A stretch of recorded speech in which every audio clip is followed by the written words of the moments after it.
compartir alguna de la información que se ha ido generando, que es más compilaciones, algunas observaciones también de campo que he hecho a lo largo de mi trabajo y que se ha ido muchas veces ya publicando. Entonces, la idea de esta presentación es un poco compilar, digamos, o dar una idea de cómo están estructurados los cinturones metalogénicos de nuestro país.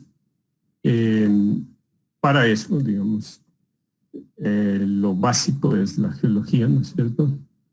La geología regional del Ecuador, el 2007, fue compilada por el EWES y otros como parte del INIGEM, del Instituto Geológico del Ecuador. Y esta a su vez ha compilado estudios de diferentes autores. Acá están listados todos ellos. También he compilado parte de la información de la geología del norte de Perú, ya que este es el mapa metalogénico binacional del 2017. Ya que es importante, en Perú hay mucho más historia minera y conocimiento. Es importante tratar de vincular los cinturones metalogénicos que existen en el Perú hacia nuestro país, que estamos en proceso de conocer realmente y de descubrir más depósitos. Lo que he hecho es una compilación, en primer lugar, de la mayoría de depósitos históricos basados algunos en mapas metalogénicos antiguos, otros mapas metalogénicos actuales, digamos, y también en los trabajos de las empresas mineras, que muchas de ellas por regulaciones publican sus datos y uno puede ir caracterizando los diferentes depósitos. Hay algunos, bueno, aquí se ha caracterizado el principal tipo de ocurrencias que existen en nuestro país, como son epitermales de baja, intermedia y alta sulfuración. Aquí está como betas. Hay algunos que he sacado de algunas fuentes que no se especifica bien para caracterizar si es de baja o intermedia. Normalmente cuando es alta sulfuración es fácil, digamos, con una descripción categorizarlo, pero siempre hay una ambigüedad en que es baja o intermedia sulfuración. Pórfidos, digamos, y BMS que tenemos en nuestro país. Bueno, aquí tengo el mapa de divisiones lipotectónicas del Ecuador, realizado por Liderland en el 94 como parte de la VGS. La VGS es un estudio de la geología de la cordillera real y de la occidental del Ecuador. Entonces, bueno, una de las principales, digamos, tareas que hay que hacer para caracterizar los depósitos es caracterizar qué tipo de terreno, en este caso es continental o es arcoceánico, ya que en función de eso hay afinidad a formar ciertos tipos de depósitos. Acá tengo este mapa, fue realizado por EWES en el 2019, que es como parte del mapa metalogénico. Aquí se hizo unas fajas metalogénicas. He puesto la clasificación que yo he hecho de los depósitos que he caracterizado. Voy a trabajar sobre esta base y hay algunas, llamémosle, más detalles que creo que se pueden hacer ya en este tema de las fajas metalogénicas. Hay otras fajas, digamos, que son ya conocidas, que no cambian mucho la interpretación. Entonces, más bien trabajarías, o la presentación va a ir sobre esto para ir indicando un poco dónde más se puede hacer más, o personalmente he hecho más detalle en esta clasificación. Bueno, como les decía, el contexto geotectónico es importante para la formación de yacimientos, ya que en función de este contexto nos va a indicar, ya decía, el tipo de yacimiento que se puede formar. Entonces, En nuestro país, a lo largo de su historia geológica, hemos tenido diferentes contextos geotectónicos. Voy a hacer un resumen primero, por ejemplo, del arco continental. Tenemos en el Jurásico los intrusivos como el Batolito de Zamora, en donde, por ejemplo, está el yacimiento Mirador, su expresión, llamémosle volcánica, Misahuallí, en donde está hospedado el Fruta del Norte. En el Cretácico tenemos los volcánicos Celica. Acá, por ejemplo, tenemos el depósito de Pórfido de Bramaderos. En el Paleoceno Eoceno tenemos los volcánicos Zacapalca. De esta edad realmente no hay depósitos. Puede ser que existan, pero tal vez algo que voy a mencionar en adelante siempre es que ha faltado hacer dataciones realmente en nuestro país. No ha habido muchas, llamémoslo así, campañas o muchos estudios con dataciones. Entonces puede ser que alguno de estos depósitos o prospectos que conocemos sea de esta edad, pues le he puesto una incógnita. Luego en el Eoceno, Oligoceno tenemos algunos arcos, digamos, el Silante, el arco Santiago en donde está Cascabel, digamos, relacionado. No está directamente en el intrusivo, pero la edad de Cascabel es similar al Batolito de Santiago. Los volcánicos Araguro, por ejemplo, en donde está hospedado Saruma Portobelo. Luego en el Oligomioceno tenemos el San Juan del Hacha, sobre todo en el norte del Ecuador, aunque realmente no se tienen depósitos conocidos en este tren o en esta litología. Pero, como digo una vez más, puede ser por la falta de dataciones en la zona. El Batolito de las Guardias, por ejemplo, donde está Telimbela. Y por último, en el Mioceno, los volcánicos Zumbagua, con, por ejemplo, el prospecto de alta sulfuración de Mozo, o el Batolito de Apuela con el Pórfido de Junín o Yurimagua, que le llaman actualmente. Entonces, estaría representado por esta zona aquí de subducción en corteza continental. Tenemos en el país a lo largo de la historia otros ambientes, por ejemplo, un arco de islas, que es lo que vamos a ver en la siguiente. Un arco insular, que sería este ambiente de acá. Aquí en el Jurásico, por ejemplo, tenemos el Alao-Paute, la mina Pilas, uno de los prospectos, diría. En el Cretácico tenemos el cinturón BMS del norte de Perú, que se extiende al Ecuador. Ahora hay un prospecto Macará, luego voy a mencionar algo más de esto. Y en el Eoceno, la formación Macuche o el arco Macuche, y aquí tenemos la plata, el domo y otros depósitos, digamos, de BMS. También en nuestro país, sobre todo en las rocas más antiguas, ha habido estos rift intracratónico. Se supone que en el Triásico hubo este tipo de ambiente. Vamos a brevemente mencionar porque puede haber una cierta implicación metalogénica.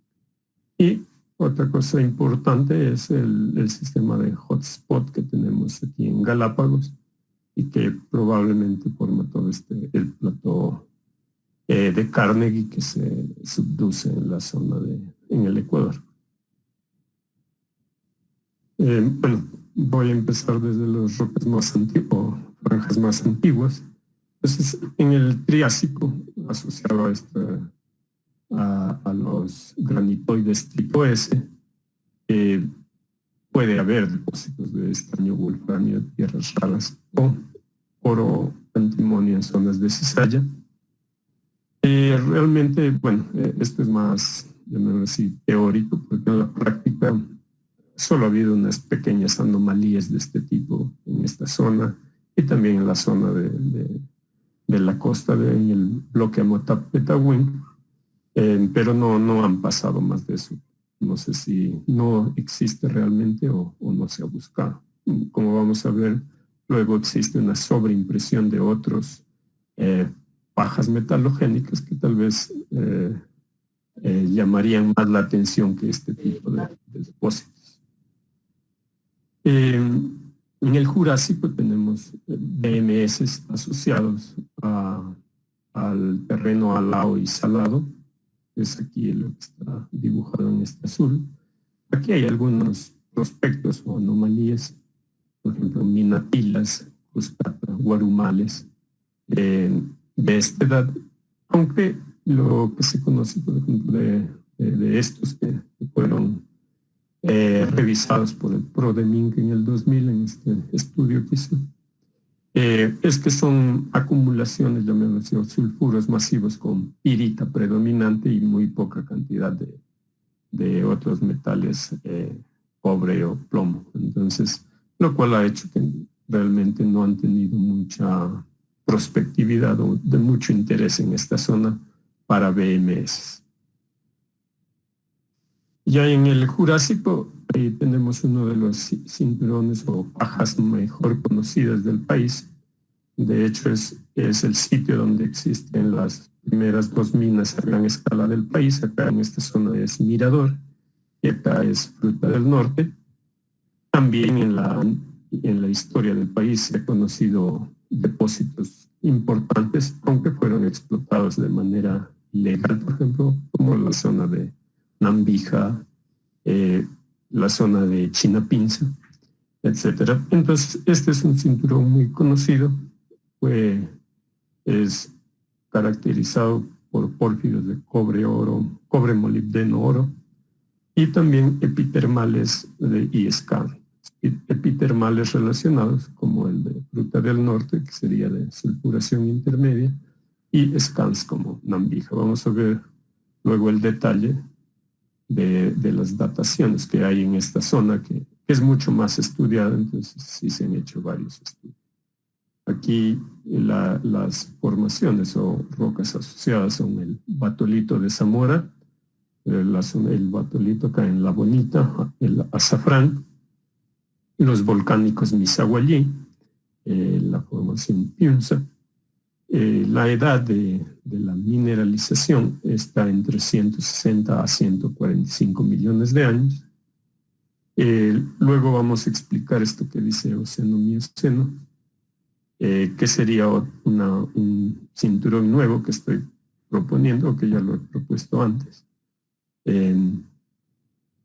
Primero vamos a explicar la franja de pórfidos y epitermales del Jurásico.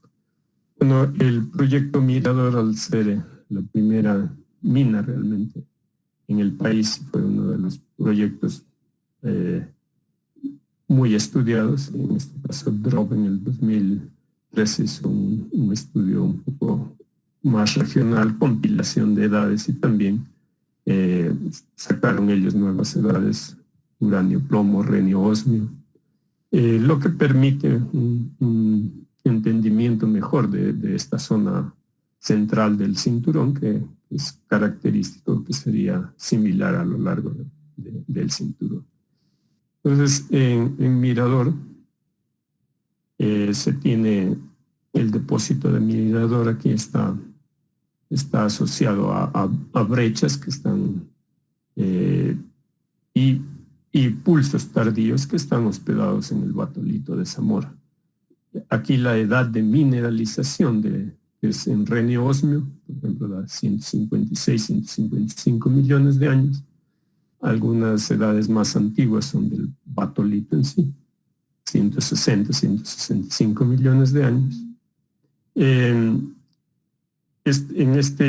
esta figura podemos ver también edades sacadas, por ejemplo, de Fruta del Norte, en donde se ve algunos renio osmio en la zona de mineralización, 160 millones de años. Investigadores de Suiza hicieron algunas dataciones. Ellos tienen ahí dataciones aquí en Nambija, por ejemplo, de 145 millones de años, en este tipo, que se supone que es baja sulfuración asociado al metamorfismo tipo scan que hubo producto del contacto entre el batolito de Zamora y la unidad Piunza. Y luego fluidos, llamémosle, hidrotermales más de baja sulfuración, formaron esta mineralización. Entonces, esto es un poco más joven, 146 millones de años, pero se puede asumir que estas diferentes tipos de depósitos, tanto el pórfidos como epitermal de sulfuración intermedia y scan, en este caso, dado que las edades son muy similares, estarían relacionados. Bueno, antes de eso, bueno, acá están los datos simplemente para de los recursos o reserva, en este caso, de Mirador. Un proyecto que se empezó a explorar también en esta faja del Jurásico junto con Mirador fue Guarinza. En los 90 empezó la exploración. Luego hubieron algunos temas sociales en esta zona, lo cual impidió que siga la empresa. Estaba a cargo explorando y recién en los últimos años ha vuelto a perforar. Lo interesante de esto es, por ejemplo, este recurso aquí es con las perforaciones antiguas, habla de unos 200 millones de toneladas con 0.6 de cobre equivalente. Es un pórfido de tamaño, llamémosle así, un poco pequeño. Sobre los 1.000 millones uno puede considerar un pórfido gigante o grande. Pero ya con las nuevas, llamémosle, exploración en los últimos años que ha retomado, Solaris en este caso, ha hecho perforaciones más antiguas, más profundas, obteniendo resultados muy interesantes, por ejemplo, de 1.000 metros con 0.7 de cobre equivalente. Aquí lo interesante es que este recurso de casi 200 millones de toneladas es solo con estas perforaciones someras. Eso es también algo que se puede observar en muchos depósitos del país, es que en los 90, por las condiciones de los metales, por las condiciones de las empresas también, se perforaba sondajes someros, muchas veces menos de 200 metros, para obtener recursos superficiales, digamos. Era impensado en ese tiempo hacer sondajes de 1.000 metros, como lo que ahora la mayoría de los depósitos o prospectos en el país lo están haciendo. Pero eso da cuenta del potencial de muchos sitios donde se perforó somero, y vamos a ver el mismo ejemplo en varios de los prospectos. Como referencia, aquí está el tamaño de San Carlos Pananza, es 1 billón de toneladas. Como se ve, las anomalías aquí son mucho más grandes y aquí en profundidad. O sea, realmente este depósito con este tipo de mineralización definida en el último año, yo creo que ya pasaría a ser un depósito gigante, como se dice. Bueno, ahora voy a hablar de Fruta del Norte, de este epitermal. Acá está Mirador y Mirador Norte. Esta Fruta del Norte se formó en se asume como una cuenca Pulapar, donde se rellenó por estos conglomerados que le conocen como los conglomerados Suárez, que serían, digamos, como una fase lateral o equivalentes en edad a la formación Misaguallí. Entonces aquí, por producto de estas fallas regionales, ascienden fluidos.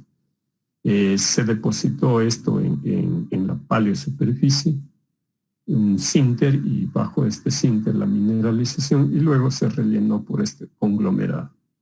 Este conglomerado yo diría, es tardimineral, o sea, es en las últimas fases o ya es casi posmineral, pero sí existen fallas que atraviesan este conglomerado, pero generan solo ligera alteración en superficie y anomalías, y parte del entendimiento de la geología por parte de las personas que descubrieron esto, de los geólogos, fue el entender que estas fallas o que este conglomerado podría estar ocultando la mineralización. En este caso, después de que eran 50 y algo sondajes, se descubrió Fruta del Norte. Muchas de la anomalía en este prospecto eran hacia el sur, donde afloraba un poco, pero de menor ley en esta zona acá. Y habían anomalías geofísicas y también algo de geoquímicas más en este borde del yacimiento. Entonces se perforó mucho hacia este lado y luego de análisis de ver, entender cómo estaba este conglomerado, digamos, y que podía estar ocultando algo, decidieron perforar bajo este y encontrar este yacimiento que como recurso inferido tenía 14 millones de onzas, pero ya como reserva tendría 4.8 millones de onzas. Este es uno de los, llamémosle, prospectos nuevos que se llama Los Sipis Cutupú de Aurania. En la extensión norte de este tren, ellos, bueno, y es lo importante, voy a volver solo para... Aquí estas son estas fotos que vamos a ver, es estos depósitos epitermales de baja sulfuración. Aquí hay sinter. Entonces el modelo de los geólogos es, al existir aquí Fruta del Norte, les concesionaron todo este tren para buscar hacia el norte otro Fruta del Norte. Ese es el concepto, digamos. Y parece que están cerca, que todavía no lo hayan. Han hallado en superficie sinter, que es bastante bueno, interesante, por ejemplo, rodados, y aquí estas fotos de autoafloramiento. Perforaron estos dos prospectos, Yaui y Kunchi. Entiendo de que los resultados no fueron muy alentadores, no hicieron muchos sondajes aún. Están refinando el modelo para continuar la perforación, pero bueno, la exploración es así. Recuerden que Fruta del Norte, después de más de 50 sondajes, lo encontraron, así que la evidencia es muy alentadora y creo que van a seguir con este trabajo. Ahora voy a hablar de he puesto aquí el Eoceno, Mioceno, de estos Mississippi Valley, es un tipo de depósitos. Estos son conocidos en Perú. Hay un depósito que se llama Florida Canyon. Está hospedado en las rocas del grupo Pucará, que son equivalentes a la formación Santiago. En este tono azul aquí es la formación Santiago. Y Aurania reporta mineralización, vamos a ver las características luego, de tipo, digamos, MBT. Entonces lo más lógico y es que este cinturón que viene desde el Perú, como les digo, en esta zona un poco más al sur, está Florida Canyon, se extienda hacia las rocas de la formación Santiago. Otros prospectos que también tienen, que vamos a ver, es Sedimentary Stratum Copper, o sea, cobre sedimentario. No hay una edad definida, pero sí hay depósitos en Perú en estas mismas rocas. Entonces, es otro tipo de target que tiene Urania en esta zona. Bueno, en esta zona, este es el target Shimpia, son anomalías de plata, plomo, zinc. Cuando ustedes ven los valores, son muy similares a los contenidos que hay en Florida Canyon, sobre 10% de zinc, sobre 1% de plomo y unas decenas o centenas de gramos de plata. Las descripciones que se indican que sería relacionado a este tipo de depósitos Mississippi Valley, que se forman estos en el Eoceno durante la orogenia andina, el levantamiento del Cutucú. No son depósitos que se forman sin sedimentariamente o con la roca, sino son posteriores. Entonces, por eso al menos sería del Eoceno. Acá ellos también definen otro cobre sedimentario, digamos. Esto es lo que han encontrado. Este es un modelo genético, llamémoslo así. con mucho más de 10% de cobre, mucha plata también. Este es cobre-plata. Hanna Minerals en San Martín tiene rocas que parecen muy idénticas y valores realmente similares a lo que tiene a uranio. Entonces se ve que son cinturones que tal vez no los hemos conocido, pero se los están conociendo gracias a las nuevas investigaciones o exploraciones que se están haciendo. El Cretácico superior hay un cinturón. Bueno, aquí hay varias rocas que se han, llamémoslo así, las he juntado o están juntadas incluso en el mapa metalogénico de Egues. Voy a explicar, tienen sus diferencias, aunque las edades son similares. En la parte norte tenemos rocas de la formación Payatanga-Piñón, que sería corteza oceánica. Asociados a este tipo de rocas estarían depósitos tipo de ortomagmáticos, sulfuros magmáticos. Luego se tiene unos arcos de islas, como San Lorenzo, Río Cala, en esta zona, San Lorenzo acá, Río Cala en esta zona, que pueden hospedar BMS. Y en la zona sur, en cambio, tenemos el arco Celica. Como ven, las edades de estos dos arcos de esta zona de Celica y todo este sistema norte son muy similares, entre 100 y 88 millones de años. La diferencia es que en el arco sur, en la zona de Celica, hay BMS conocidos. En Perú hay un depósito como Tambo Grande. En Ecuador hay algunas anomalías en esta zona de Macará. Y sobreimponiendo un poco más jóvenes, vamos a ver luego la relación que existe. Existen pórfidos y epitermales en esta zona, que serían del Cretácico superior.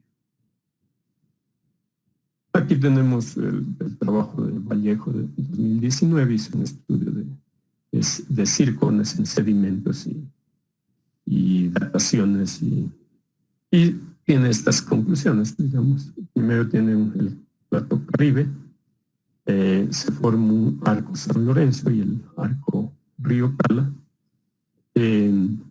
entre 100 y 85 millones de años. Entonces, aquí lo que se conoce actualmente y puede estar asociado más a este sistema del plato Caribe son estos depósitos de elementos del grupo del platino, que hay anomalías o aluviales en la zona norte del Ecuador, en Esmeraldas, que estarían asociados a la acreción de este plató cuando ya se acreciona y estas rocas, digamos, intrusivas afloran o son obductadas o sacadas a superficie, se erosionan y se concentra en los sedimentos.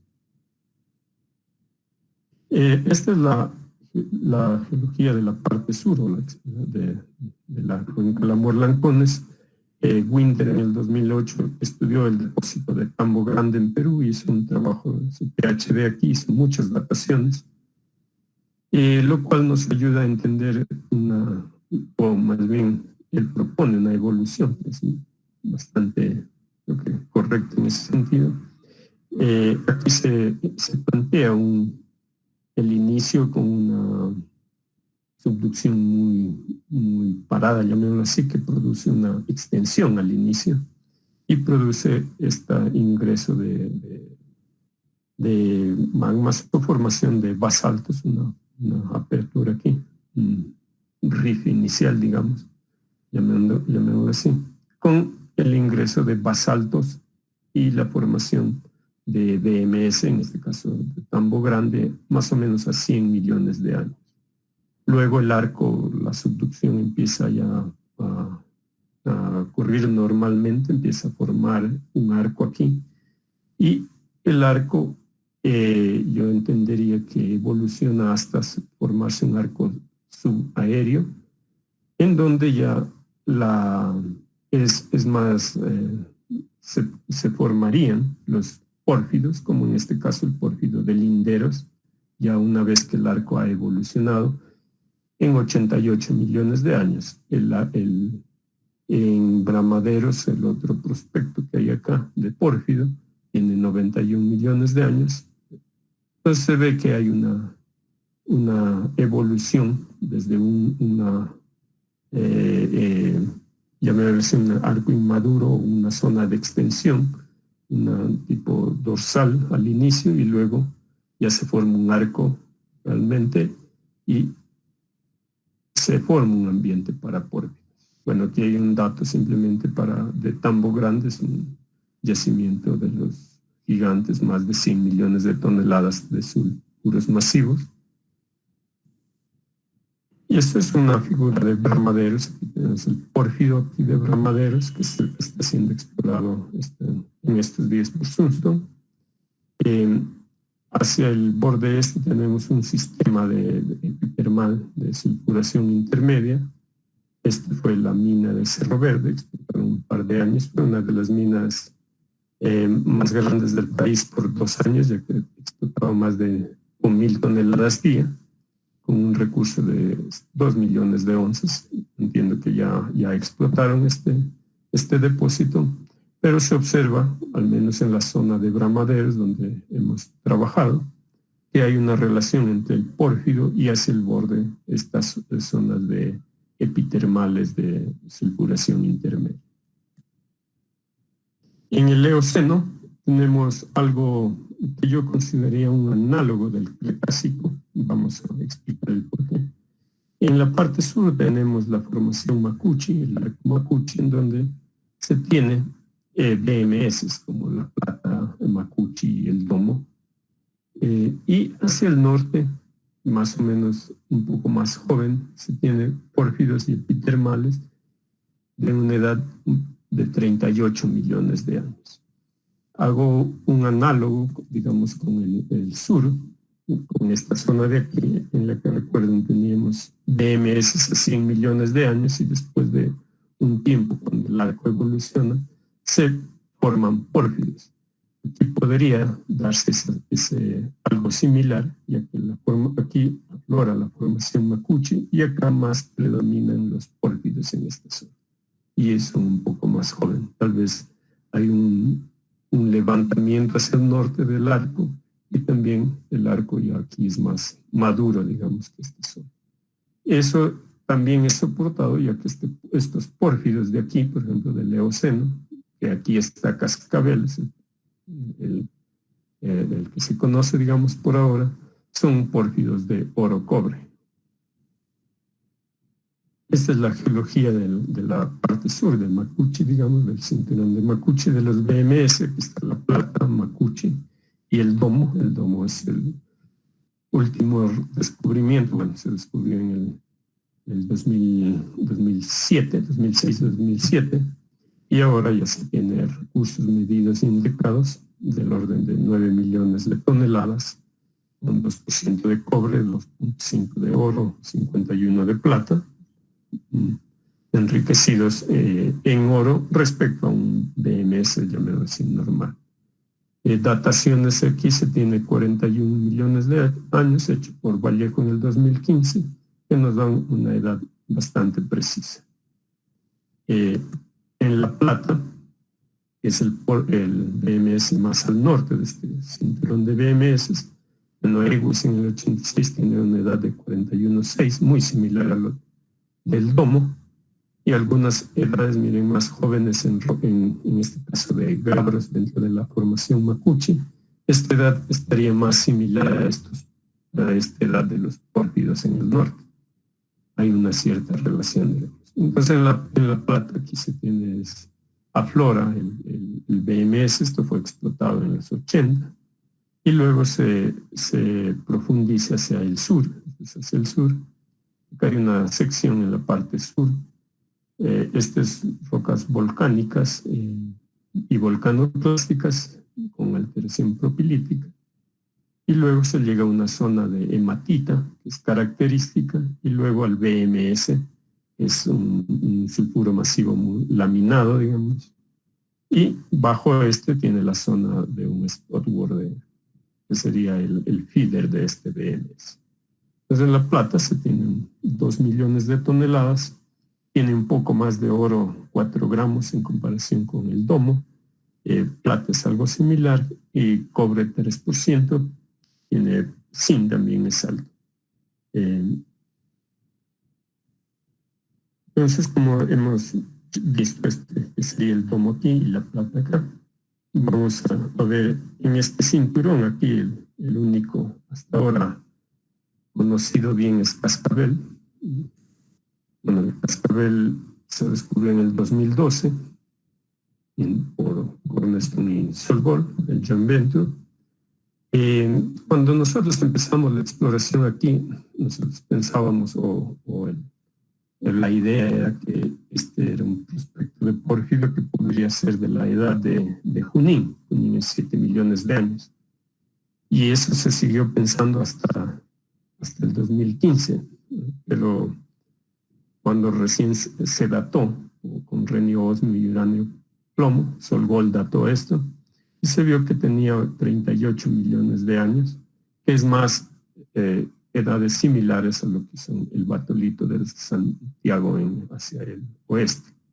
Bueno, esta es una foto del afloramiento descubridor, se ven unas sheet veins que se conocen, y luego viene un Stodwell multidireccional. En total se tiene estas leyes 45 metros con 0,8 y 0,6. Esto es el único afloramiento de Alpala, es una pequeña quebrada que profundizó hasta este pórfido, y luego toda la mineralización está oculta, está en profundidad.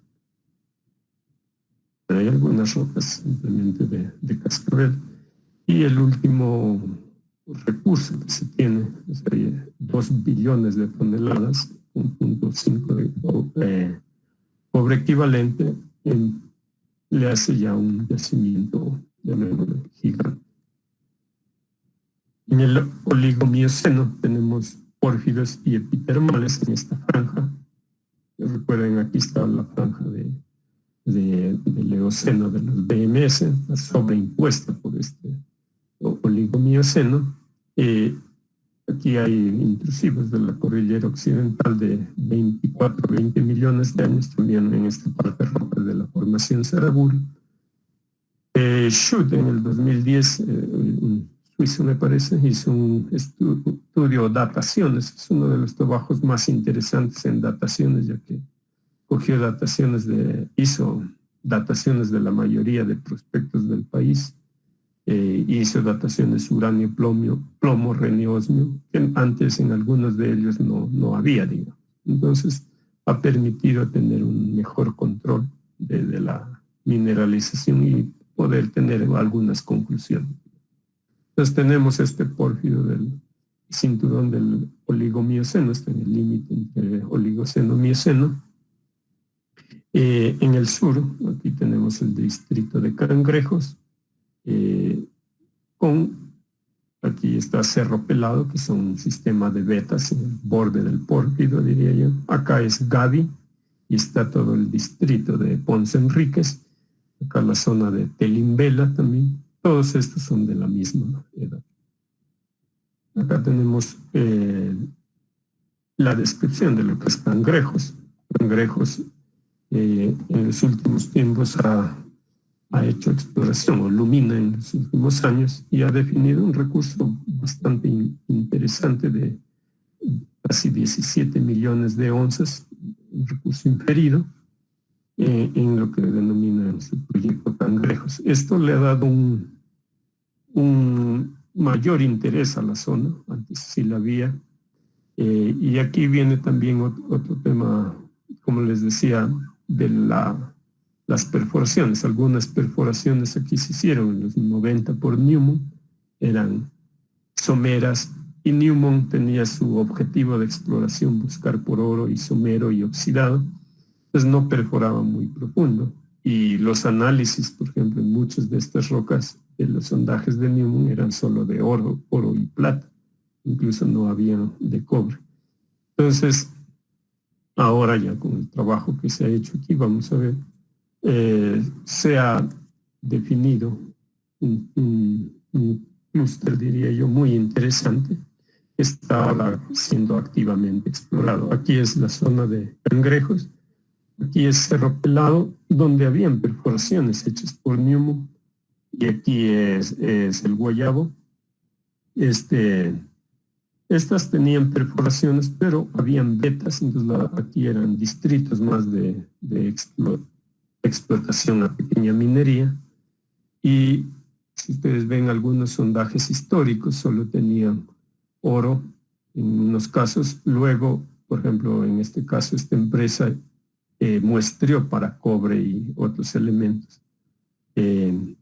y dando interceptos bastante interesantes, y ahora están siendo explorados por estas dos áreas. Por una es Challenger Exploration, Colorado B, que es acá, y acá el Guayabo.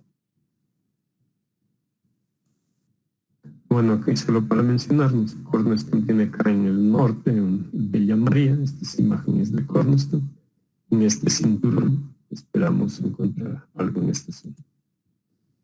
En este mismo distrito, más o menos, en esta zona de aquí sería Cangrejos, hacia el este está el distrito de Zaruma Portobelo.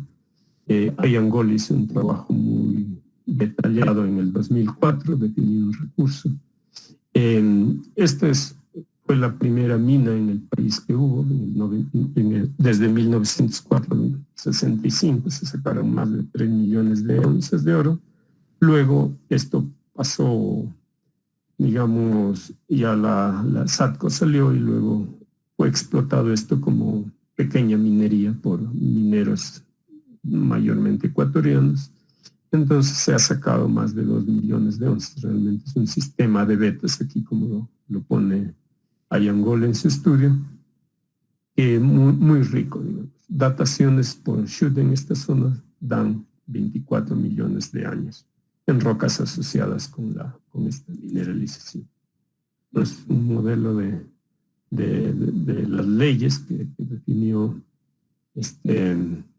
Ayangol. Ahora vamos al Mioceno. El Mioceno tenemos aquí la faja del Mioceno, de epitermales de alta sulfuración y pórfidos. Por ejemplo, en esta faja, llamémoslo así, la única datación que existe es aquí en el Mozo, y la edad es 15,4, digamos. Ahora, si nosotros vamos hacia el sur, a Perú, tenemos, por ejemplo, justo en el límite con Ecuador, Río Blanco, 11 millones de años, y el distrito de Yanacocha y de alta sulfuración es de entre 14 y 10 millones de años. Entonces eso permite, o al menos inferir que continúa en el mapa ya. Antes del mapa del 2017, del mapa geológico, aquí todo esto se mapeaba como rocas del Paleoceno. Entonces se asumía que este cinturón terminaba aquí. Pero ya últimos mapeos, ya con más detalle, muestran que acá habría rocas del Eoceno. De hecho, aquí hay un prospecto, por ejemplo, Cariamanga, que ahora es de Yancuán. Tuve la oportunidad de conocer esta zona, hicimos exploración regional con Cornerstone, y aquí se puede ver alunita hipógena en esta zona. Probablemente ya está un poco erosionado el sistema, pero podría haber potencial de pórfido, como lo hay en Perú. Yanacocha tiene pórfidos en la parte profunda. Entonces, por eso este cinturón, digamos, sería de alta sulfuración sobre posiblemente pórfido. Bueno, este es un detalle de la geología de El Mozo, por ejemplo, donde trabajé desde el 2005. Hice algunos trabajos aquí. Y aquí se ve una típica alteración de alta sulfuración, un núcleo de bubisílica con un borde de cuarzo lunita, y hacia afuera argílica, y más hacia el borde externo de alteración propilítica. Prodeminca da todo esto con potasio ergón, las alunitas dan 15,4. Schutt trató de datar alunitas, pero no tuvo buenos resultados, pero dató unos intrusivos asociados, dan 16 millones de años. Entonces se confirma estas edades en esta zona. En el Mioceno tardío, aquí hay otra franja en esta zona, la cual está limitada más en este caso sería por los volcánicos recientes en la parte norte del Ecuador. Aquí pertenecería Yurimaguas con, vamos a ver, 7 millones de años. Aquí hay unas estimaciones de edad en trazas de fisión, que dan 6.7 millones de años. En la parte de acá de Chaucha también tiene unas edades en 9 millones de años. Entonces se ve que este sería un cinturón entre 9 y 7 millones de años. La característica de este es que son pórfidos de cobre molibdeno, pero son muy diferentes a los pórfidos tanto en edad y en tipo de mineralización a los pórfidos que caen del Eoceno. Es un detalle de una publicación de Cornerstone, un news release que hicimos de la parte norte del Ecuador, en donde se puede evidenciar las edades, diferentes edades de este cinturón, que sería del Mioceno tardío versus o limitado aquí por la falla Toachi, y aquí sería el cinturón del Eoceno. Este sería más de cobre-oro y aquí es de cobre molibdeno. Acá hay un prospecto del Palmar donde hay afloramientos de pórfido, y Cornerstone ha definido algunos afloramientos ya de pórfido en esta zona muy similares a lo que se tiene en Cascabel. Acá en esta zona no es que no hay o no se ha buscado, sino que aquí viene una reserva, la Cotacachi-Cayapas, en donde no se puede hacer exploración o minería, por eso es que no hay. Si no hubiera eso, yo creo que todo esto, habría muchos más prospectos o depósitos en ese sentido. Bueno, volviendo al cinturón del Mioceno, aquí es lo que se conoce de Yurimaguas. Yurimaguas fue explorado por JICA en los 90, por los japoneses. Luego hubieron problemas sociales. En el 2004, 2007, Ascendan trató de una junior canadiense de reingresar, le fue imposible. Lo que pudieron hacer es una reestimación del recurso, haciendo un modelo ya geológico, y ellos estimaron en casi 1 billón de toneladas con 0.9% de cobre, 0.004 de molibdeno. Esto ya le daba un interés de un depósito ya de gran tamaño a esta zona. Luego, en el 2000, bueno, esto fue revertido al Estado en el 2007-2008, y luego pasó a manos de ENAMI, y luego se asoció ENAMI con Codelco, la empresa chilena, estatal chilena, y ellos han empezado a perforar. Lamentablemente, la empresa Codelco no ha compartido mucha de información, y no solo al público, sino ni siquiera a su socio ENAMI. Ahora hay un lío un poco legal en ese tema. Pero ellos definieron o publicaron un recurso de 3.8 billones de toneladas a 0.44% de cobre. Esto ya hace de Yurimaguas un depósito de clase mundial. Estas son las dataciones que se ha obtenido tanto por JICA como por Schutt, entre 7 millones de años, digamos. En el sur, el proyecto Chaucha, igual otro proyecto con larga historia, dataciones entre 9 y 5 millones de años. Es otro proyecto que tenía Ascendan. Él lo volvió, yo lo decía, a hacer la estimación de recursos, y obtuvo más o menos, aquí se puede ver, un total, digamos, como unos 200 millones de toneladas, se puede decir en total de esto. Algo pequeño, pero recordemos que muchas de las perforaciones en esta zona antiguamente eran someras. Ahora está la empresa de Southern Copper. Igual en el 2007 volvió al Estado y el Estado licitó esto. Ahora es de Southern Copper. Ellos están perforando, pero bueno, ahí no se sabe mucho de esto, qué es lo que está pasando. No hay mucha información, pero pues, entendemos que le está yendo bien o están encontrando cosas porque siguen perforando varios años en esta zona. Y más o menos de la misma edad, aunque tiene otra característica diferente, luego vamos a chequear en el mapa, es el proyecto Loma Larga. es un depósito de alta sulfuración asociado a un estratovolcán poco erosionado, que no tiene nada que ver con el cinturón, por ejemplo, o con el tipo de mineralización de Junín o de Chaucha, donde son depósitos hospedados en rocas intrusivas. Acá es un volcán erosionado, todavía se puede ver la forma, aunque la edad es la misma, es otro tipo de mineralización. Por eso no le he incluido a este dentro de este cinturón, pero la edad es muy similar. Entonces aquí se tiene el depósito de Loma Larga, antes conocido como Quimsacocha. Aquí Newmont también perforó en los 90 muchos sondajes someros en toda la zona y dejaron el proyecto. También Newmont perforó Mozo, por ejemplo. Y luego hay Angola con un trabajo muy sistemático, sobre todo de caracterización de las arcillas de alteración, logró vectorizar y entender cómo funciona el modelo, y encontraron ellos Quimsacocha aquí. En esta zona hay un nivel superior que es poco o sin mineralización, bubisílica, y bajo es otro nivel, que este es el que está mineralizado. Y bueno, este es ya un compilatorio, digamos, de todo lo que hemos visto, los diferentes cinturones que se han visto acá, sobre todo en esta parte.